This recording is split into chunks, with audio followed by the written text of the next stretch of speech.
Okay, everybody, welcome back. We are live tonight. We are continuing our previews of the Strange Realities Conference speakers that is coming up November 3rd through the 4th in Nashville, Tennessee, and online.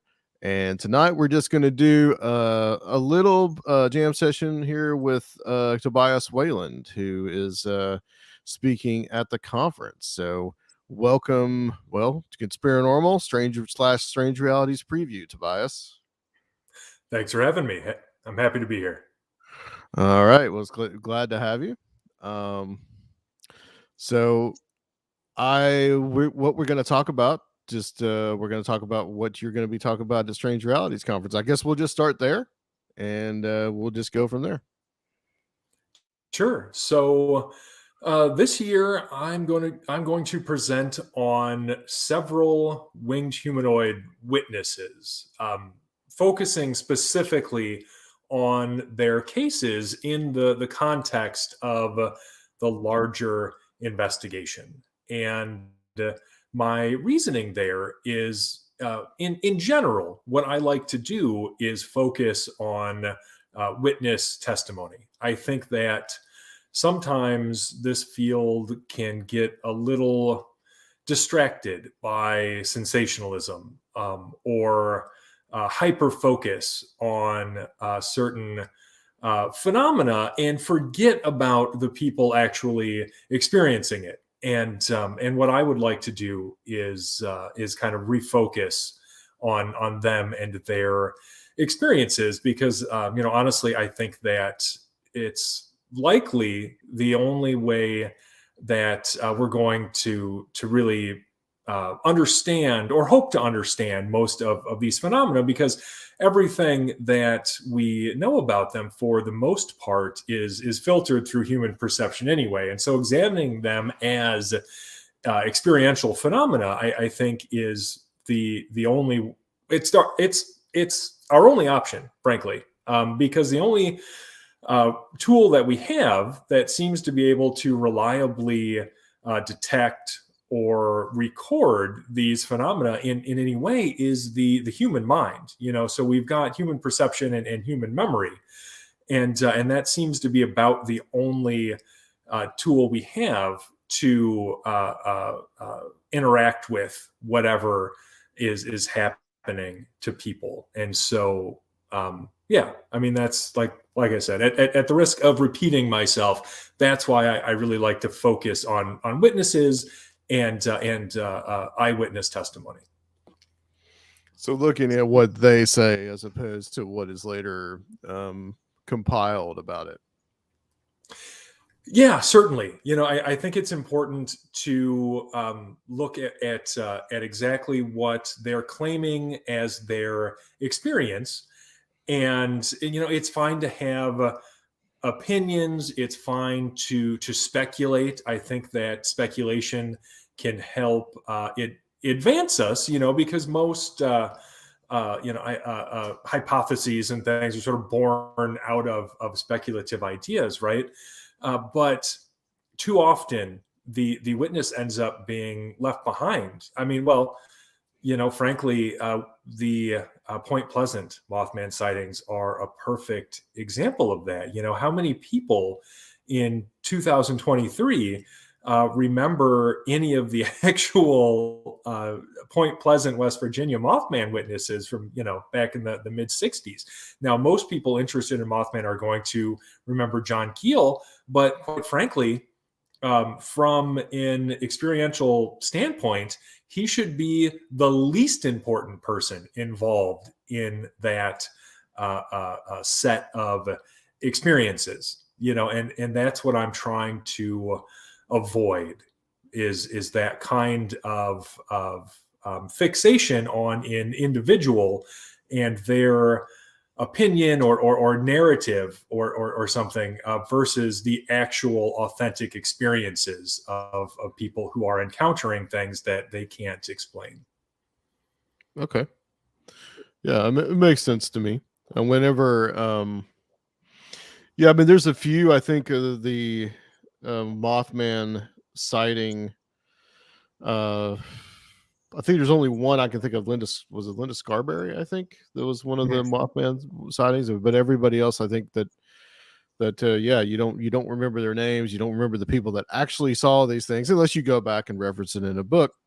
But there's a lot of people that may not go back and reference it in a book. So that's just kind of how it goes. Oh, sure. And there's all kinds of pop culture that has arisen around these phenomena too, which is another part of the issue. We live in era where you can go online and within 15 minutes order a Mothman plushie and a Mothman T-shirt and probably a Mothman set of fuzzy slippers to go with it, right? And none of that gets us any closer to actually understanding this phenomenon. And so, yeah, I want to encourage people to be interested in these experiences rather than all of the sort of fluff that has arisen around them, because I think that examining these experiences again is the only way right now for us to have any hope of understanding or having any chance of understanding what's actually happening. Very well said. Um, just to kind of want to think about the Mothman, because I mean that's kind of like has become a generic term, but like it was built off, as I understand it, it was kind of a play on Batman, which was the popular TV show of the time, and so they called it Mothman. But everybody has equated it with some anthropomorphic moth when that's not necessarily what people saw. They really saw like what you kind of like, which also you've looked into, which is also a lot of the what you're just talking about, like the flying humanoid. So there's a difference between like kind of the popular culture idea, what later became Mothman, and what the other things that you're looking into. Yeah, definitely. And that word Mothman, it's not. I'm not a huge fan of it for the Sure. exact reasons that you just stated. Because you're right. Too often now in popular culture, you will see a sort of amalgamation of witness descriptions and people mistakenly believing that there are insect-like qualities to this creature as described by witnesses, but that's simply not the case. Most people describe either bat or bird-like qualities, and that goes all the way back to Point Pleasant. But again, the reality that I'm left with is, I can either stubbornly use phrases like flying humanoid or winged humanoid, or I can contextualize this phenomenon using a name that people are already familiar with that will at least give them some idea of what to relate this to. So like if I tell somebody that I spoke to a witness in Illinois who had a Mothman sighting, that comes loaded with certain information, right? And so they're going to already be picturing this winged humanoid creature with glowing red eyes. They're going to expect that there are certain paranormal qualities, maybe a heightened sense of fear, maybe some sort of parapsychological effects, like feeling as though they are having their mind read or being hypnotized, or even experiencing some sort of haunting or something in their home surrounding the sighting. So there's all kinds of information that comes encoded in that word, right? And so, like it or not, we're kind of stuck with it, because it's by far the most famous case of winged humanoid sightings that I think any of us have ever seen would be the Mothman sightings back in West Virginia in the mid 60s. I couldn't name a more famous book than the Mothman prophecies about winged humanoid sightings. Arguably, it's one of the most famous cryptid or certainly high strangeness books ever written. And so we're sort of saddled with this term, and we have to make the best of it. But I think one of the things that we can do, of course, is at every opportunity explain the etymology of that term. Explain its origin, explain its place in this phenomenon, and then why we continue to use it. And then through education, I think people will sort of understand why all of that is actually necessary. Yeah, there's a lot of mythology that surrounds that subject of Mothman, especially when you get to the bridge collapse, and then I think the movie, which is a great movie, but it's not entirely reflective of everything that happened. More just high strangeness, period, than just like the case of Mothman itself. But that furthered all these different, um, and I'm sure that I think that you encountered this with looking into the Chicago Mothman or flying humanoid encounters, that people thought, oh, something awful must be about to happen in Chicago with all these flying humanoids, because Mothman is this apparently this harbinger of doom and all these type of things. Well, these are things that were really just kind of picked up from the movie, but it's become associated with Mothman, and it's not necessarily true. Yeah, definitely. That's part of the cultural baggage that comes along with the Mothman phenomenon. Like Richard Hatem is a great guy. Yeah. He's Yes, he's I've a he's a interviewed really him. cool I've guy. interviewed He's him a few very times. Yeah. I mean, he's a very talented writer. I've never had anything other than a totally positive interaction with that guy. He's super great.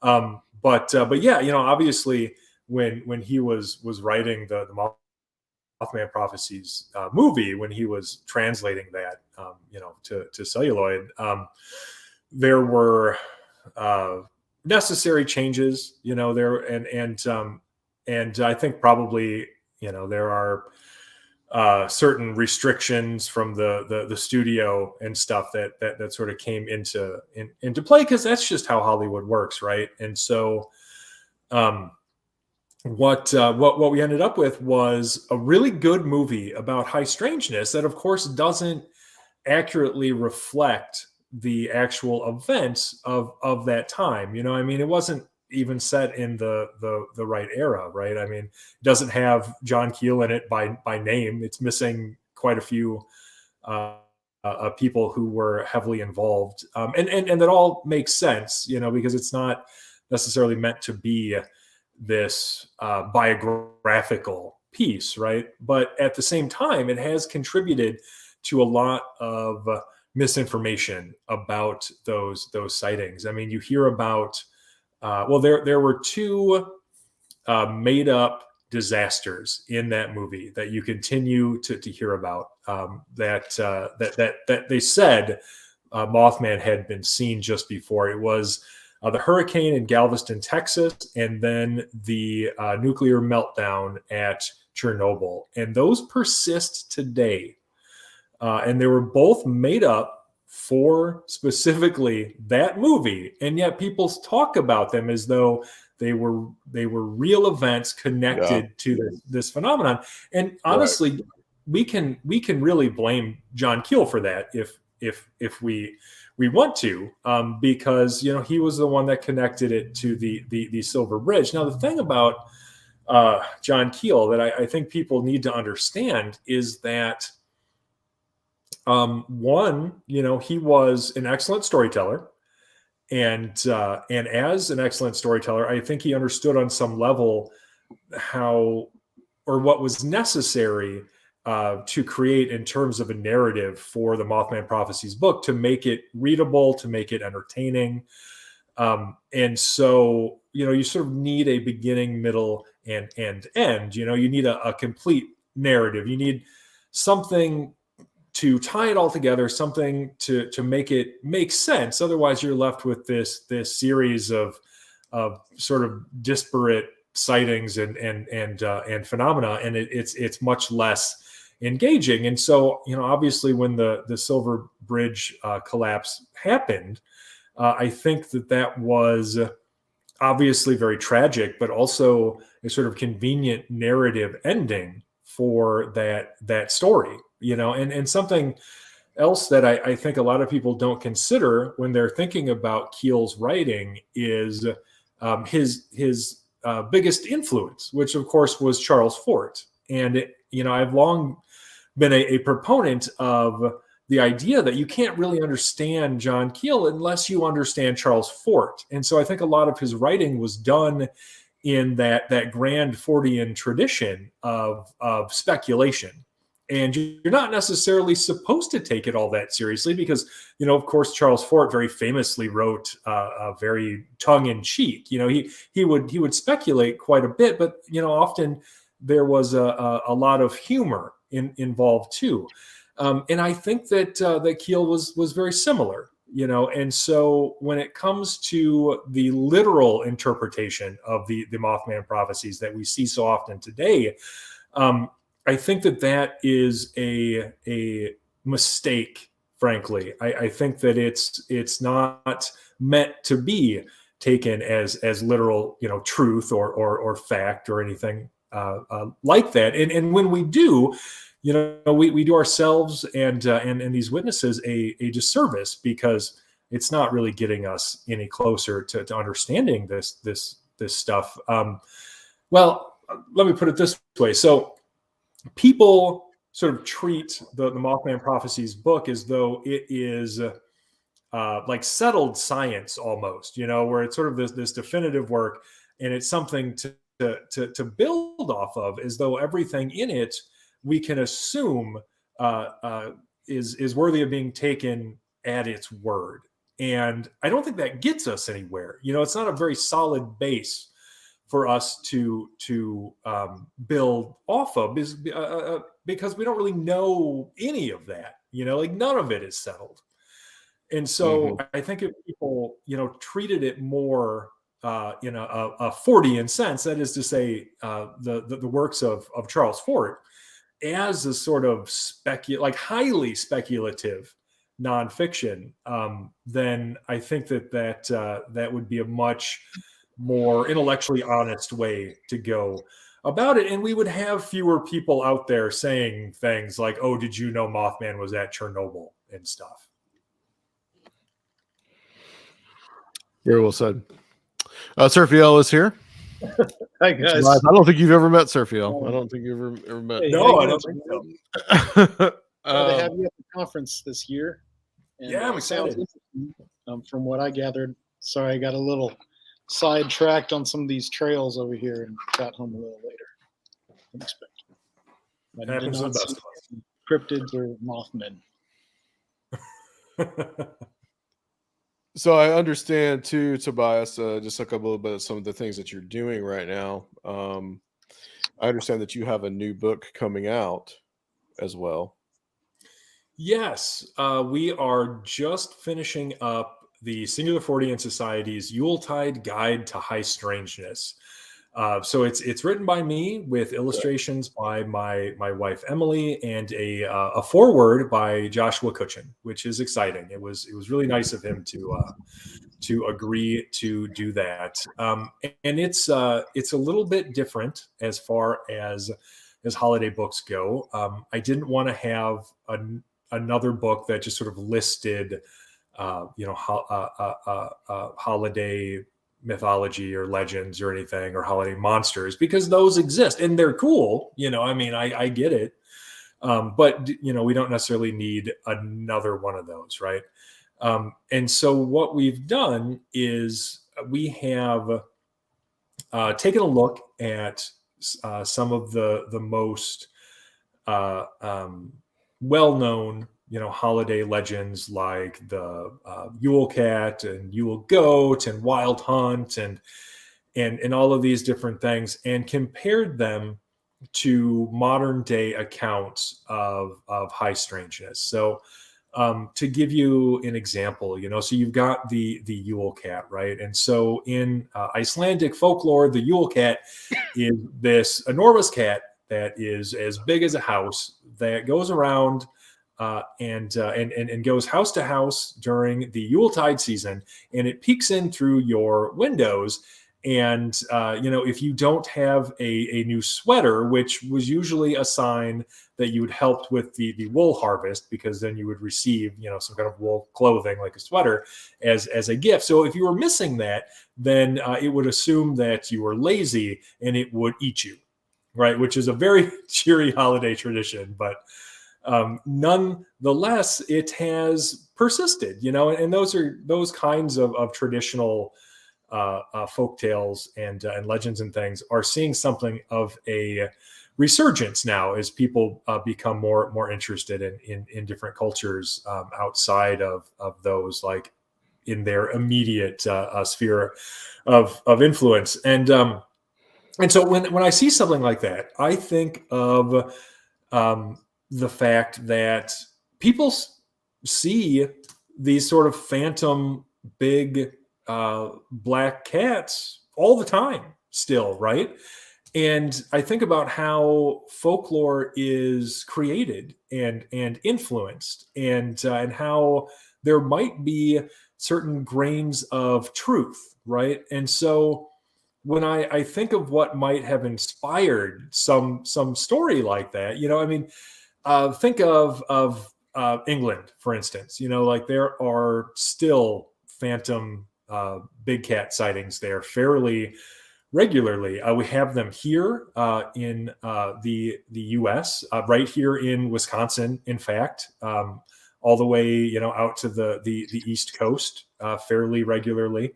Australia, New Zealand, lots of different places. And so you think of a place like Iceland. Well, there's trading that has been happening between Iceland and the various inhabitants of the British Isles for centuries, right? Centuries and centuries. And so wherever human beings go, like their stories are sure to follow. And so could it be that something like the Yule cat might have been inspired by stories of phantom large black cats? I don't know. What I do know is that there are some very well credentialed folklorists who believe that the Yule cat really was inspired by an actual belief. Whether or not that belief is representative of in actually existing external phenomenon, or wherever it came from is one thing. But what is actually pretty likely is that at one time people really may have believed that there was something to this Yule cat, and it's entirely possible too that as stories age, they have a tendency to change and to grow, right? And so with each retelling, I think that this Yule cat has grown over the centuries to the point where it's now as big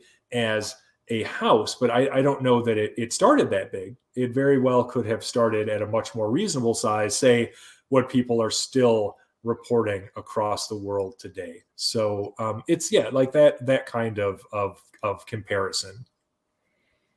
It's like a game of telephone. It's like a gigantic game of telephone, really. Keeps growing in size. So that will be out, I guess, in time for Christmas. And I think you said that it'll be out soon after the conference. Yeah, unfortunately, it'll be out like a week after. It's slated to be out on November 10th. So yeah, okay. I mean, like literally one week. It's just really unfortunate timing. Okay. Well, I also would point out you and Josh are both going to be at the conference. Yes. And I would point out also to let everybody know, Tobias, you will be speaking on Saturday afternoon, 3:20 to 4:20. Good spot. Yep. Yes, and I will have copies of my other books there, of course. So like the Lake Michigan Mothman, High Strangeness in the Midwest, and Strange Tales of the Impossible will both be there with me. We'll also have copies of the Feminine Macabre journal that Emily contributed to. Now she does the covers to all of them, but this particular edition of that series features an essay by her. It's actually a pretty interesting story. I won't get too into it now, but it involves a sort of forensic analysis of an historical photograph negative that shows this anomalous apparition in this old theater relatively close to where we live. And she was never able to explain it, but it really goes step by step through her analysis of this photograph and its original negative to show that in all likelihood, there's no easy prosaic explanation for it. So pretty interesting stuff. Awesome. There's going to be a lot of books at Strange Realities, so everyone bring your knapsacks and get these signed copies. We've got a lot of authors there. Absolutely. I'm really looking forward to meeting you in person, Tobias. I think it's going to be great. I'm glad that you're going to be here in Nashville with us, you and Emily both. And guys, if you to come see Tobias and all the other great speakers that we have throughout the weekend. Strange Realities Conference is in Nashville, Tennessee. We have our on-site days, which are also online. The whole conference is online. This will be the evening of November 3rd, which is the Friday, and November the 4th, which is the Saturday. And on November 5th, remember the 5th of November, we will be having the online only portion, which will have 6 speakers. And so, Tobias, I want to thank you for being coming on with us to do this brief little preview of what you're going to be talking about and being a part of Strange Realities Conference this year. Hey, thanks for having me. This was a lot of fun, and I'm really looking forward to heading down to Nashville. We're looking forward to having you. And again, guys, strangerealitiesconference.com. That is the website. That is where you can find the tickets that will help you to go see these great speakers like Tobias, and Joshua Cutchin is also going to be there too. So Joshua Cutchin did the forward to Tobias's new book. He is going to be there as well, finishing us up on Saturday night. So strangerealitiesconference.com. You can buy tickets, $70 for in person. That's in Nashville. And that actually gets you into the whole thing. So you want to be in the Facebook group where you can watch the entire thing at your leisure or at when the time that is streaming. And $30 for online only. So guys, get those online tickets. We want to get those moving. We saw some good movement yesterday on those. And we want to see you there in person or in cyberspace. Anything that you want to add, Sir Fiel? Oh, just that the sooner everyone get those tickets, even if you're just going online, the better to help us pay for costs and compensate our speakers. Absolutely. All right, Tobias, please let everyone know where they can find you and all that good information. Sure. So if you are interested in keeping up with us at the Singular Fortean Society, you can go to our website at singularfortean.com, or you can look for at Singular Fortean across all social media platforms. So Facebook, Twitter, Tumblr, Instagram, TikTok. We are on everything. So look us up. You can always follow me as well. I usually go under Singular Tobias. So I'm on just all of the normal stuff that I just named. So feel free to follow me if you want. But for all of the weirdness that we partake in, the Singular Fortean Society is definitely gonna meet your needs there. All right. All right, Tobias, thank you so much. Remember, guys, strangerealitiesconference.com. And we will be back next Tuesday with another string of speakers from the conference. We will see you soon.